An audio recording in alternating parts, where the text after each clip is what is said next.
السلام علیکم ورحمۃ اللہ وبرکاتہ۔ بسم اللہ الرحمن الرحیم والصلاة والسلام علی رسولہ الکریم وعلی آلہ وصحبہ اجمعین۔ خاوند اور بیوی کے سلسلے میں ایک مضمون اللہ پاک اپنے فضل و احسان سے یہ کہنے کی توفیق عطا فرما رہا ہے، اس کو میں جتنا اپنی بساط کے مطابق کر سکا میں کرنے کی کوشش کروں گا۔ اس کی افادیت، اہمیت جتنی اللہ اور اس کے رسول نے بتائی ہے ہمارے معاشرے میں اتنی ہے نہیں، بلکہ یہ رشتہ چاروں طرف سے بہت بری طرح دبا ہوا ہے۔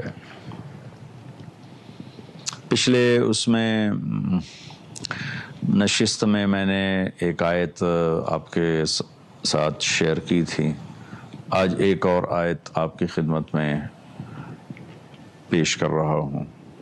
سورہ نساء کی ہے، عاشروہن بالمعروف فإن کرہتموہن فعسى ان تکرہوا شیئا ویجعل اللہ فیہ خیرا کثیرا۔ اللہ تعالیٰ نے خاوندوں کو یعنی مردوں کو یہ خطاب فرمایا ہے کہ اپنی بیویوں کے ساتھ اچھا سلوک کرو۔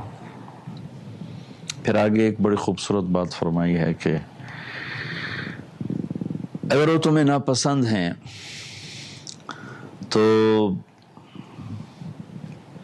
بہت سی چیزیں، بہت دفعہ ایسا، بلکہ یہ یقینی ایک قانون ہے کہ تم ایک چیز کو ناپسند کرتے ہو اور اللہ اس میں تمہارے لیے بہت بڑی خیر چھپائے بیٹھا ہوتا ہے، اور اپنے وقت پر آ کر اللہ تعالیٰ اسے ظاہر فرماتا ہے۔ ان کے ساتھ اچھا سلوک کرو، اگر تم انہیں پسند نہیں کرتے تو تم ایک چیز کو ناپسند کرتے ہو اور اللہ اس میں بہت بھلائی اور خیر ڈال رہا ہوتا ہے، ڈال دیتا ہے۔ یہ ایک بہت خوبصورت اصول اللہ تعالیٰ نے ہمیں زندگی گزارنے کا ارشاد فرمایا ہے۔ انسان اس معاشرے میں تنہا زندگی نہیں گزار سکتا، یہ ایک مجموعہ بنا کے رہتا ہے۔ تنہا زندگی اجیرن ہے۔ میں اللہ کا شکر ادا کرتا ہوں، آپ بھی شکر ادا کریں، اللہ نے ہمیں خاندانی نظام دیا ہے، ہمارا ایک فیملی سسٹم ہے، ہم اکٹھے رہتے ہیں، بچے، ماں باپ، دادا دادی، نانا نانی اکٹھے رہتے ہیں۔ جن ملکوں میں پھر کر آیا ہوں وہاں زندگی تنہا ہے۔ سوئٹزرلینڈ میں خودکشی قانوناً جائز ہے، کوئی آدمی جا کر کہے میں مرنا چاہتا ہوں تو ڈاکٹر وہ لکھ کے دے، ڈاکٹر اسے زہر کا ٹیکہ لگا دے گا، وہ مر جائے گا۔ اور جتنے ملک میں نے دیکھے ہیں ان میں حسین ترین ملک ہے سوئٹزرلینڈ۔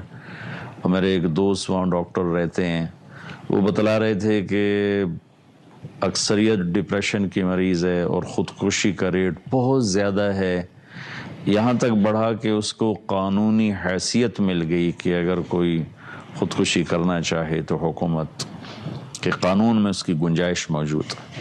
تو میں نے اس ڈاکٹر سے پوچھا کہ اس کی وجہ کیا ہے، تو ان کا بہت سی وجوہات ہیں، لیکن ایک بہت بڑی وجہ تنہا زندگی ہے کہ مرد بھی تنہا ہے، عورت بھی تنہا ہے، نہ ماں کی گود ہے، نہ باپ کا سایہ ہے، نہ بیوی کی محبت ہے، نہ خاوند کی وفا ہے، نہ اولاد کا سہارا ہے۔ ہر انسان، ہر مرد عورت وہاں تنہا ہے، اکیلا ہے۔ اس چیز نے ان کے ڈپریشن کو بڑھا دیا، خودکشی کے ریٹ کو بڑھا دیا، نشوں میں ڈوب گئے، ڈرگز میں ڈوب گئے، کہ ایک بہت بڑے جو انسانی تقاضا ہے مل کر رہنا، یہ انہیں میسر نہیں ہے، جس کی وجہ سے ان کی زندگی انتہائی قابل رحم ہے۔ اور خاص طور پر جب بڑھاپا آتا ہے اور ان کی زندگیاں لمبی بھی ہیں تو وہ انتہائی کربناک اور دردناک زندگی کا دور شروع ہوتا ہے جب ان پہ بڑھاپا آتا ہے۔ تو اللہ تعالیٰ نے ہمیں ایک خاندانی نظام دیا ہوا ہے، ہم اکٹھے رہتے ہیں، تو اکٹھے رہنے میں ایک لازمی چیز ہے کہ کوئی 100% دوسرے کے مزاج کے مطابق نہیں ہوتا. وہاں خاندانی نظام کیوں ٹوٹا؟ ایک تو وحی کی روشنی نہیں، سچا دین کوئی نہیں، اس کی تعلیمات کوئی نہیں. ایک جو کرنا ہے اپنی مرضی کا کرنا ہے، کسی کو اپنی مرضی میں رکاوٹ نہیں بننے دینا. تو سب الگ الگ ہو گئے، تنہا ہو گئے. ہمیں اللہ تعالیٰ نے اپنے فضل سے ایک ماحول دیا ہے، اس ماحول کے مطابق ایک حکم دیا ہے کہ یہ صرف خاوند بیوی کے ساتھ نہیں ہے، یہ پورے خاندان کا، اس میں پورے ایک معاشرے کے لیے ایک پیغام ہے. اللہ تعالیٰ جو کہتا ہے اس میں سب کے لیے پیغام ہوتا ہے عام طور پر. تو جب ہم نے اکٹھے رہنا ہے تو 100% ہم ایک دوسرے کے مزاج کے مطابق نہیں ہو سکتے. تو اب کیا کیا جائے کہ ایک دوسرے کی کمیوں کو برداشت کیا جائے. یہ ہے اس میں معاشرے کو خوبصورت بنانے کا راز، خاوند اور بیوی کے تعلق کو خوبصورت بنانے کا راز، کہ ایک دوسرے کی کمیوں کو برداشت کیا جائے. یہاں خطاب مردوں کا ہے، عورتوں کو نہیں، کہ مرد وہ گھر کا ذمہ دار ہوتا ہے، سربراہ ہوتا ہے، اس کے مزاج پر سارا گھر چلتا ہے، عورت تابع ہوتی ہے، محکوم ہوتی ہے. یہ قانون ہے اس کے لیے بھی، لیکن مردوں کو خطاب اس لیے کہ مرد سربراہ ہے. وہ دوسرا، وہ کسی کی بیٹی کو اپنے گھر لے کر آیا ہے تو کوئی بہو بنا کے لا رہا ہے، کوئی بیوی بنا کے لا رہا ہے. خاوند کے لیے وہ بیوی بن کے آ رہی، ساس سسر کے لیے بہو بن کے آ رہی ہے. تو اس لیے ان کی طرف یہ اشارہ ہے، ان کی طرف یہ خطاب ہے کہ ان کے ساتھ آپ اچھا سلوک کرو، ناپسند بھی ہوں تو بھی اچھا سلوک کرو. یہ ایک پورے معاشرے کا اللہ نے ہمیں قانون سمجھایا ہے کہ کبھی 100% دوسرے سے اپنی موافقت طلب مت کرو. جن چیزوں پہ تم جمع ہو سکتے ہو ان کو لے لو اور اس کے ساتھ زندگی بسر کرو. تنہا یا پھر تنہا ہو جاؤ. تنہا ہو گئے تو وہاں کا معاشرہ میں دیکھ کر آیا ہوں، ساری خوبیاں، بہت حسن و جمال ہے، ملک بھی بڑے خوبصورت ہیں، زندگی بڑی تنہا ہے. ملک خوبصورت ہیں، دل ویران ہیں، صحرا سے بھی زیادہ لق و دق ہیں اور بنجر ہیں، چونکہ جو میرے رب نے طریقہ زندگی بتلایا اس سے وہ نا آشنا ہیں. تو ایک دوسرے کی کمیوں کو برداشت کیا جائے اور اس برداشت کے اصول پر زندگی خوبصورت بن سکتی ہے. اور ہمارا یہ ماحول ہے یا عادت ہے کہ جب ہم کسی میں کوئی ایک کمی دیکھتے ہیں تو اس کی ساری خوبیوں کو نظر انداز کر دیتے ہیں. خاوند اپنی بیوی میں 100 نمبر ڈھونڈنا چاہتا ہے، 100 نمبر کبھی نہیں ملیں گے. عورت اپنے خاوند میں 100 نمبر ڈھونڈنا چاہتی، 100 کبھی نہیں ملیں گے. حکومت پاکستان بھی اپنے لوگوں کے لیے اتنی رحم دل ہے کہ صرف 33 نمبر پر پاس کر دیتے ہیں اور 67 نمبر ضائع کرنے والے کو گلہ کوئی نہیں، فیل ہونے کا، ناکام ہونے کا. یہی ایک دستور ہے. اللہ تعالیٰ نے بھی 100 نمبر نہیں مانگے. فمن ثقلت موازینہ، جس کی نیکیاں بڑھ گئیں، گناہ 100 ہیں، نیکیاں 101 ہیں، چلو بھائی معاف کرو. جس کی نیکیاں اس کے گناہوں پر بڑھ گئیں، اللہ نے بھی یہ مطالبہ نہیں رکھا کہ تیرے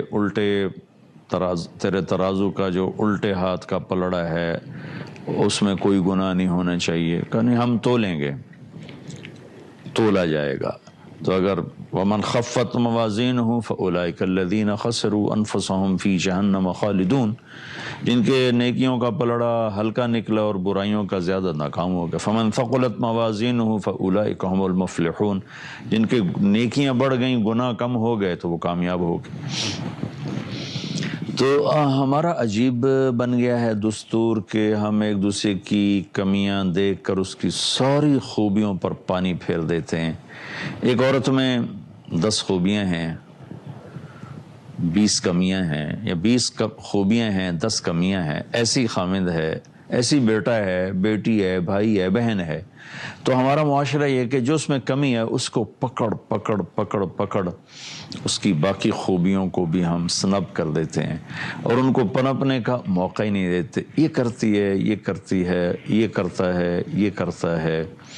حالانکہ حکیمانہ طرز یہ ہے کہ ہم خوبیوں کو لے لیں، کمیوں پہ گزارا کر لیں. خاوند اپنی بیوی کی خوبیاں دیکھ لے اور کمیوں پہ صبر کر لے، بیوی اپنے خاوند کی خوبیاں دیکھ لے اور کمیوں پہ صبر کر لے. جان بین کو میں ایک بات ضرور کہتا ہوں، بلکہ پورے خاندان کو کہتا ہوں، ساری کمیاں برداشت ہو جاتی ہیں، لیکن زبان کی تیزی پر آ کر بڑے بڑوں کے ٹیمپر لوز ہو جاتے ہیں، دل پھٹ جاتے ہیں. میں یہ ضرور کہوں گا، ہزاروں عیب ہوں کو دور کرنے کی کوشش کریں، اور آدمی مرتے دم تک عیب ہی عیب ہے. پاک معصوم تو انبیاء ہیں، باقی تو ہم سب خطاوار ہیں، قصوروار ہیں. لیکن ایک خطا جس سے میں نے گھروں کو ٹوٹتے دیکھا، میاں بیوی کو بکھرتے دیکھا، اولاد کو پریشان حال دیکھا، خاندان بکھر گیا، وہ یہ زبان کی تیزی ہے. میرے نبی نے فرمایا تھا، معاذ تمہیں سارے دین کا خلاصہ بتاؤں؟ ان کا جی ضرور. تو آپ نے اس طرح کیا، زبان باہر نکالی، یوں پکڑا، پھر فرمایا کف ھذا، اور اس زبان پہ قابو رکھنا. تو معاذ کہنے لگے، یا رسول اللہ کیا زبان کا بول بھی پوچھا جائے گا، مواخذہ ہوگا؟ ہمیں کہا تیرا بھلا ہو جائے. سب سے زیادہ جہنم میں دھکا دینے والی زبان ہے، سب سے زیادہ. علماء نے لکھا ہے 2 گناہ ایسے ہیں جن سے آدمی اگر نہ سنبھلا تو بڑھاپے میں بھی توبہ کی توفیق نصیب نہیں ہوتی. ورنہ بڑھاپے میں ہر گناہ کا جذبہ ختم ہو جاتا ہے، لیکن اگر عادت پڑ جائے تو 2 گناہ ایسے ہیں جن کو بڑھاپے میں بھی آدمی نہیں چھوڑ سکتا.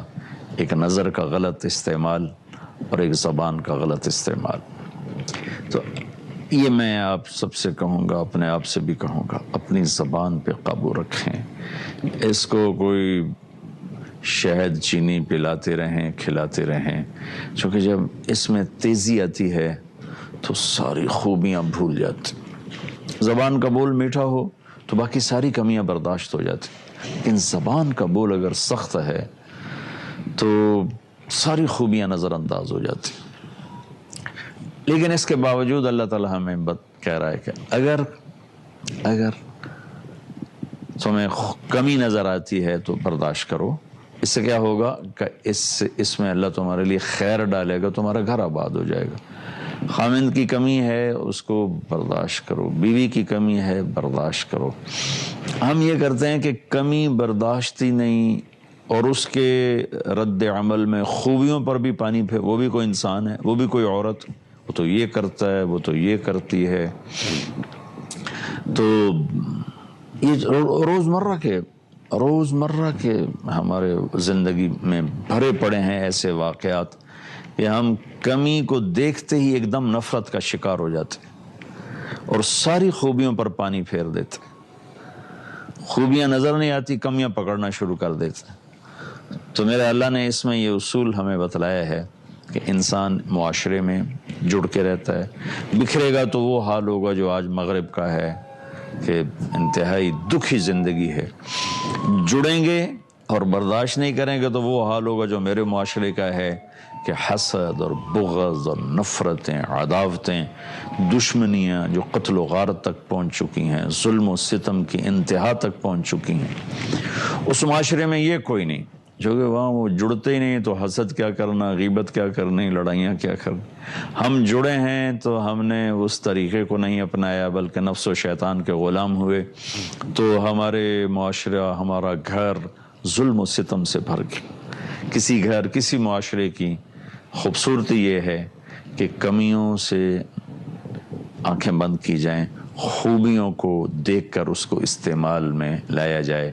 صلاحیتوں کی قدردانی یہ مزاج نبوت ہے، اور صلاحیتوں کو کرش کرنا یہ مزاج سیاست ہے. اور یہ اس وقت میرے پورے ملک کا ماحول بھی ہے اور حال بھی ہے اور یہ اخلاق بھی ہیں. تو میرے اللہ تعالیٰ نے ہمیں یہاں زندگی گزارنے کا ایک اصول سمجھایا ہے کہ کمیاں برداشت کرو، ناگواری آئے تو اسے برداشت کرو، وَيَجْعَلَ اللَّهُ فِيهِ خَيْرًا كَثِيرًا، اللہ تمہارے گھروں کو خیر سے بھر دے گا، خیر سے بھر دے گا۔ تو یہ شروع سے یہ بات چلی آ رہی ہے، ازواج مطہرات اور اللہ کے نبی میں بھی اونچ نیچ ہو جاتی تھی، اور اللہ کے نبی نے ایک دفعہ آپ اپنی بیگمات سب سے ناراض ہو گئے، لیکن آپ نے زبان کا بول نہیں خراب کیا، آپ نے ہاتھ نہیں اٹھایا، آپ نے کوئی ایسا رویہ نہیں اختیار کیا جس سے ازواج مطہرات یہ سمجھیں کہ ہماری توہین ہوئی، بلکہ آپ خاموشی سے 1 مہینہ ان سے الگ ہو گئے۔ وہ 1 مہینے کے الگ ہونا تھا کہ تمام گھروں میں رونا دھونا مچ گیا اور سب گھروں میں ندامت شروع ہو گئی۔ اللہ کے نبی اپنی وجہ سے کبھی کسی سے ناراض نہیں ہوتے تھے۔ شمائل ترمذی میں یہ جملہ موجود ہے، لا یغضب لنفسہ ولا ینتصر لہا، نہ کبھی آپ اپنی وجہ سے کسی پر ناراض ہوتے تھے، نہ کسی سے بدلہ لیتے تھے اپنی وجہ سے۔ یہ ناراضگی وہ مصلحت دین کی وجہ سے تھی، لیکن اظہار کتنا خوبصورت تھا کہ آپ نے 1 مہینہ الگ مسجد میں گزارا، گھر تشریف نہیں لے گئے، سب کو ندامت ہوگی۔ اب بیوی سے کچھ کمی کوتاہی ہوئی، خاوند نے رد عمل میں وہ بے عزت کیا کہ اپنی کوتاہی پر شرمندہ ہونے کی بجائے اور زیادہ نفرت کا شکار ہو گئی، تو اس تنبیہ کا کیا فائدہ؟ خامد سے کوئی کمی کوتاہی ہو گئی اور بیوی نے اس کے رد عمل میں ایسی زبان استعمال کی، اس طرح کے جملے بولے کہ خامد کا دل خراب ہو گیا یا وہ اپنی بے عزتی محسوس کرنے لگا، تو اس گلے کا کیا فائدہ؟ لہذا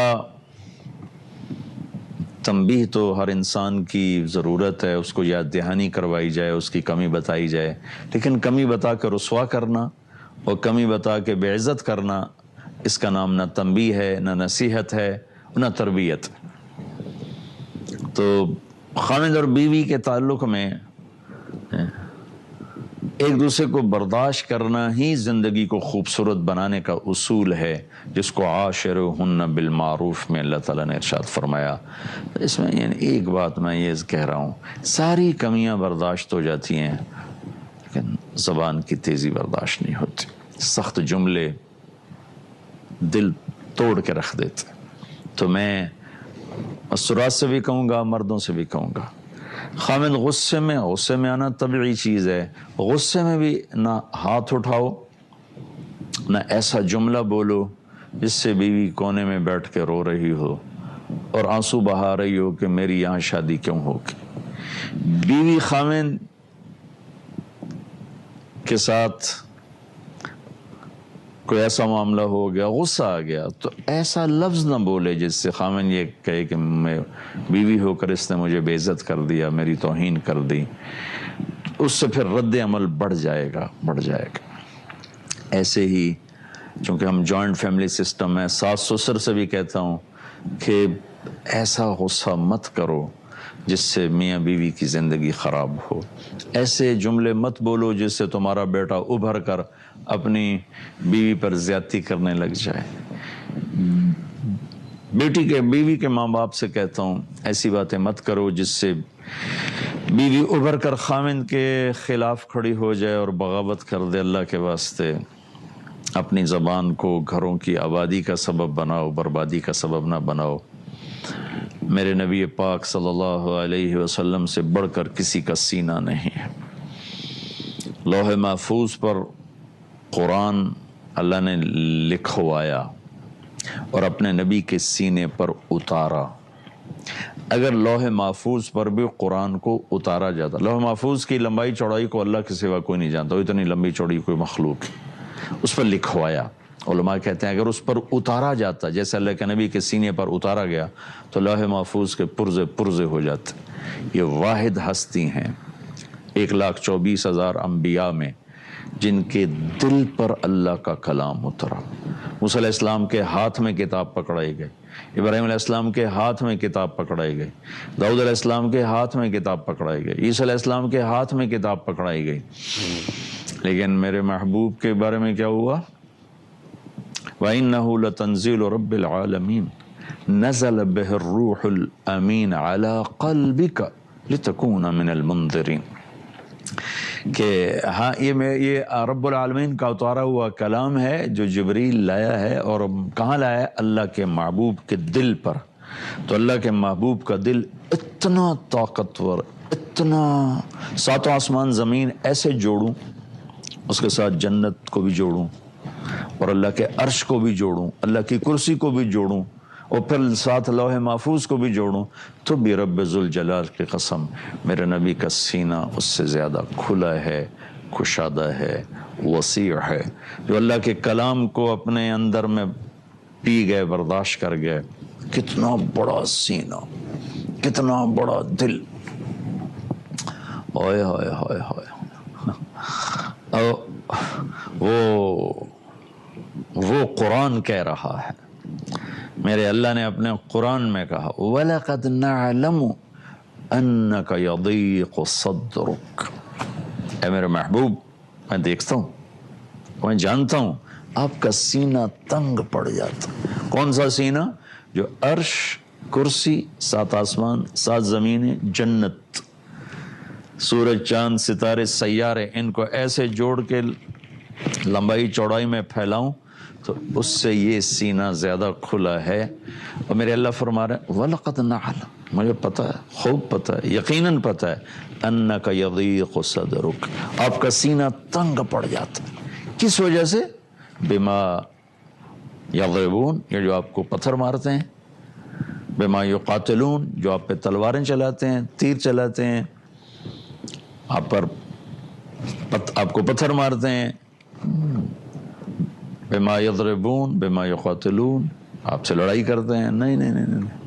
وَلَقَدْ نَعْلَمُ أَنَّكَ يَضِيقُ صَدْرُكَ، عقبہ بن ابی معیط نے آپ کے گردن میں چادر ڈالی اور اس کو یوں بل دیے، اتنے بل دیے کہ آپ کا سانس بند ہونے لگا، آنکھیں باہر نکل آئیں۔ اس کو نہیں کہا۔ طائف میں اتنے پتھر پڑے کہ بے ہوش ہو کے گر گئے۔ اس دفعہ میں گیا عمرے پر، تو میرے پاس ویزا دوسرا تھا، عمرے کا نہیں تھا، تو میں نے جا کے وہاں وہ زیارت کی اس جگہ کی جہاں آپ کو پتھر پڑے، جہاں آپ بے ہوش ہو کے گرے۔ تو میرا اللہ کیا کہہ رہا ہے؟ وَلَقَدْ نَعْلَمُ أَنَّكَ يَضِيقُ صَدْرُكَ بِمَا يَقُولُونَ، میرے محبوب مجھے خوب پتہ ہے لوگوں کی باتیں سن کر آپ کا سینہ تنگ پڑ جاتا ہے۔ بات اتنی بڑی تلوار ہے، اتنا بڑا تیر ہے، اتنا بڑا یہ زہر ہے، کوئی بھی لفظ لے کر آؤ، منفی، ایٹم بم ہے، راکٹ ہے، کہ اتنے بڑے سینے گھٹ گئے، تنگ ہو گئے۔ وَلَقَدْ نَعْلَمُ أَنَّكَ يَضِيقُ صَدْرُكَ بِمَا يَقُولُونَ، یہ جو کچھ آپ کو کہتے ہیں نا، اس پر آپ کا سینہ تنگ پڑ جاتا۔ اتنے بڑی ہستی کو جو کہہ رہے ہیں أَإِنَّا لَتَارِكُو آلِهَتِنَا لِشَاعِرٍ مَجْنُونَ، یہ تو شاعر ہے، دیوانہ ہے، ہم اس کی بات مانیں تو کیا گزری ہوگی آپ کے دل پر؟ تو بات ایسی چیز ہے جو نبی اور نبیوں کے بھی سردار، سرداروں کے سردار، ان کا سینہ تنگ پڑ گیا۔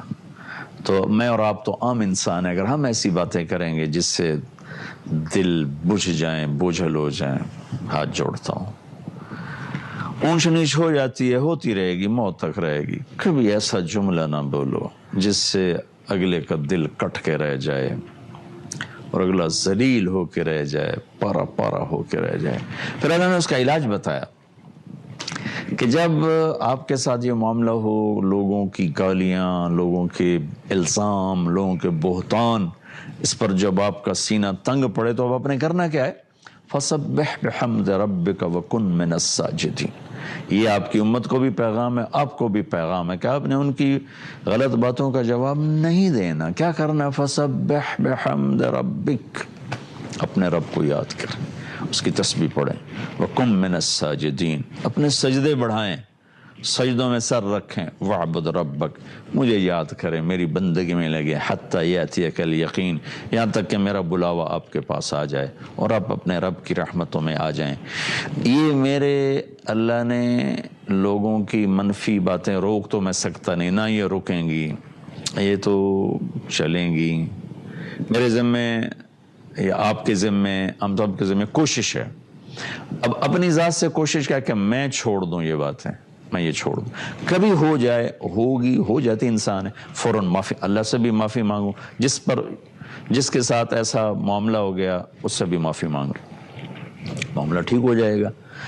تو علاج یہ ہے کہ اس طرح کا معاملہ ہو تو اللہ کی طرف رجوع کرو، تسبیح پڑھو، ذکر کرو، نماز پڑھو، اللہ کو یاد کرو۔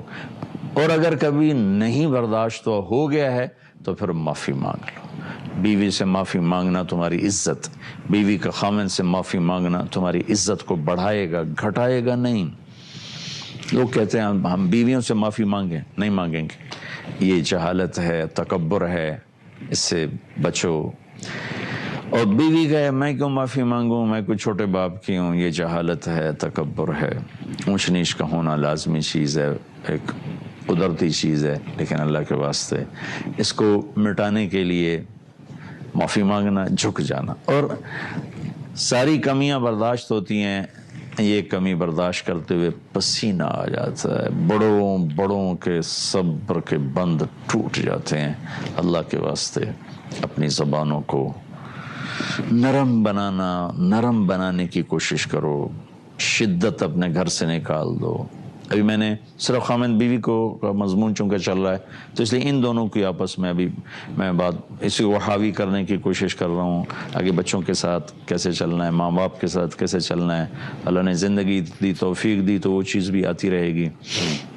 فی الحال اسی پر میں فوکس کر رہا ہوں کہ یہ رشتہ جتنا اہم ہے اتنا ہی یہ مظلوم ہے، اس پر اوروں کا بھی ظلم ہے اور خود خامن بیوی کا بھی آپس کے ایک دوسرے پر ظلم ہے۔ وہ اس رشتے کی نزاکت کو، اہمیت کو نہیں سمجھے، یا کسی نے سمجھایا بھی کوئی نہیں۔ بچے بڑے ہوتے ہیں، شادی ہو جاتی، بچی جا رہی ہے، خامن کا کیا مقام ہے، ماں باپ نہیں سمجھاتے۔ اور بچی لا رہے ہیں تو بیوی کے کیا حقوق ہیں، ماں باپ نہیں سمجھاتے۔ وہ تو پہلے سے کہتے ہیں، سے بڈھے ہو گئے ہیں، ساڑی روٹی پکاون واسطے تیری شادی کرنے ہیں، دھیاں زسی پرنا چھڑیاں انہوں نے ساڑی روٹی کون پکا، وہ تو شادی اس لیے کرتے ہیں کہ ساڑی روٹی پکاون واسطے آوے۔ اور اللہ نے تو عورت کے ذمہ خامند کی روٹی پکانا بھی نہیں لکھا ہے، عورت کے ذمہ ہے کیا، یہ انشاءاللہ اگلی مجالس میں اللہ نے توفیق دی تو آ جائے گا۔ لیکن ہمارا پورا معاشرہ بہت زیادہ اس معاملے میں نا آشنا ہے، جانا ہی نہیں۔ اس کو برائے مہربانی سیکھو۔ یہ میرے 10 منٹ کی بات سے کہاں اتنا بڑا اوکھا مضمون قابو میں آئے گا، یہ تربیت سے آئے گا۔ تربیت کی محنت تبلیغ ہے، تبلیغ میں وقت لگانا شروع کریں، خامند بھی جائے، بیوی بھی جائے، انشاءاللہ اخلاق میں بھی تبدیلی آئے گی، مزاج میں بھی تبدیلی آئے گی، اور انشاءاللہ پورے گھر میں بہت خوبصورت ایک فضا بنے گی۔ اللہ تعالی ہمیں عمل کی توفیق بخشے۔